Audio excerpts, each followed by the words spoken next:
Manager ওখান থেকে 1 ঘন্টা থেকে দাঁড়িয়ে আছে ওখান থেকে। ঠিক আছে ম্যানেজার কোশ্চেন করছে আপনাকে রিপ্লাই দিবেন। এটা ম্যানেজার। তা আপনার এখানে কি ডিপার্টমেন্ট আছে? আমার সিকিউরিটি দেখাশোনা। এটা ম্যানেজার। আপনি কি বললেন ঘন্টা ব্রেক দেরি হবে, তাই তো? হ্যাঁ ফোন করে বললো কি এটা কি এটা কি বললো কি ব্যাংক ম্যানেজার কি হচ্ছে তামাশা হচ্ছে এখানে? বলুন আপনি কি বললো? এখানে বলো কাস্টমারদেরকে হয়রান করাছে এরা, ঠিক আছে? আমরা এখানে অনেকক্ষণ ধরে দাঁড়িয়ে আছি, বাট ম্যানেজার আমাদের সামনে দাঁড়িয়ে ছিল ঘন্টা খানিক থেকে। আর একজন আরেকজনকে ফোন করছে, বলছে যে এখান থেকে বেরিয়ে পড়ো। এখানে এই দাদাকে ফোন করলো, এই বলছে 2 ঘন্টা দেরি হবে, বাট আমরা একটা ভিডিও করেছি সেই ম্যানেজারের ভিডিও আছে, সুন্দর হলো সেই কারণে, বাট এখান থেকে বাইকটা নিয়ে ওরা চলে পালিয়ে গেল। তো বন্ধুরা, ম্যানেজার নাকি ব্যাংকে নাই তাই বললো, স্টাফে বললো, ওদের আরও 2টো স্টাফে বললো। তো এই দেখো ম্যানেজার তখন ওখানেই ছিল, আমাদেরকে দেখে ভয়ে বাইকটা নিয়ে পালিয়ে গেল। সেই ভিডিওটা আমি আগে থেকেই করে রেখেছি। করে রাখার কারণটা হচ্ছে আমাদের সন্দেহ হলো যে এই ম্যানেজার হতে পারে, যেহেতু বাইরে ফোনে কথা বলছিল, যে বেরিয়ে যাচ্ছে, দেখে নাও এটা হচ্ছে ম্যানেজার, ঠিক আছে? ম্যানেজার ক্যাশিয়ার এটাই। তো দেখে নাও আর ভিডিওটা ভাইরাল করো, এটা শেয়ার করো, সবাইকে পাঠিয়ে দাও। আর যার ফাইন্যান্সে এরকম জিনিস নেওয়া আছে, যাদের এরকম প্রবলেম হয়েছে, ডাইরেক্ট অফিসে আসো, এসে ভিডিও করো, ভিডিও করো। এই যে বন্ধুরা বাজাজ ফাইন্যান্স দাও, দেখো মারুতি সুজুকির শোরুমের উপরে বাজাজ ফাইন্যান্স, এই যে শোরুমের উপরে দোতলায় বাজাজ ফাইন্যান্স অফিস খুলে রেখেছে, ভুং ভাং মানুষকে ফ্রড করছে। অফিস খুলে এবার ঘুরে বেড়ালে তো হবে না, ঘুরে তো বেড়াচ্ছে, আমরা এসে বসে তো থাকতে পারবো না, সবাই আছে।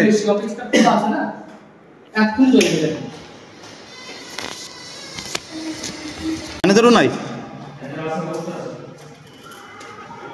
বলো।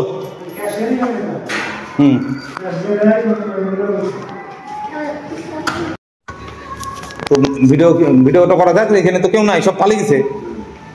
একজন আসলে পালিয়ে গেল, কি জানে এর নামটা কি ছিল তো যে ছিল?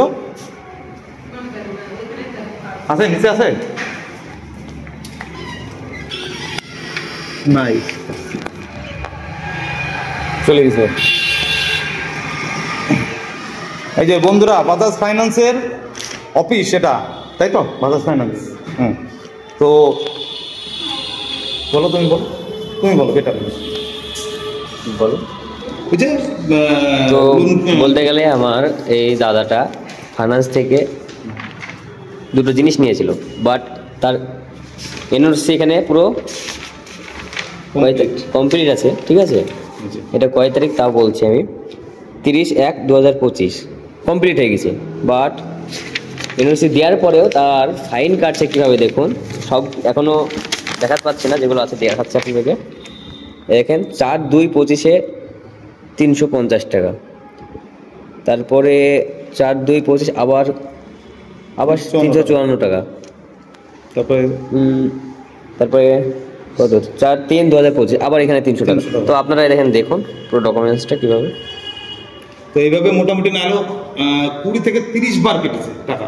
আর সব থেকে বড় কথা হচ্ছে যে আমাদেরকে বলেছিল যে তোমার যদি লেট হয় তাহলে তোমার সঙ্গে 500 টাকা ফাইন হবে, তুমি যদি লেট করো, আর আদার্স কোনো কথাই নেই। তো আমি বলেছিলাম ঠিক আছে, যদি আমাদের লেট হয় আমাদের 500 টাকা ফাইন দেবে। তো আমাদের লেট কিছুই হয়নি, একবার লেট হয়েছিল, সে তার ধরুন 500 টাকা দিয়েছি।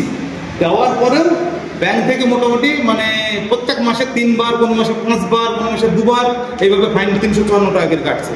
সেই কথাটা একবারও বলেনি যে ব্যাংক থেকেও কাটবে, একবারও বলেনি, দোকানদারও বলেনি, ফাইন্যান্সের একটা লোকও বলেনি, কেউ বলেনি। আর দেখাও যে ফাইন্যান্সের কাছে আসলাম, কেউ নাই, এখন পালিয়ে গেল, সব একটা ছিল পালিয়ে গেল, ম্যানেজারও নাই, কেউ নাই। দেখাও সব ভিতরে, দেখো আপাতত কেউ নাই। কখন আসবে দাদা? একটু কল করুন, ম্যানেজারকে একটু কল করুন। টাকা আমার পেমেন্ট অগ্রিম দেওয়া হয়, আমার 3 তারিখে পেমেন্ট, আমি 25 তারিখে পেমেন্ট করি, প্রত্যেকটা পেমেন্ট আমার 25 তারিখ আছে। এই যে ফাঁকা,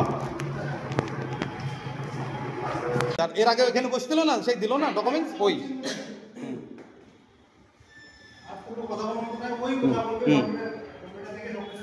লাইভ করো, লাইভ লাইভ করো।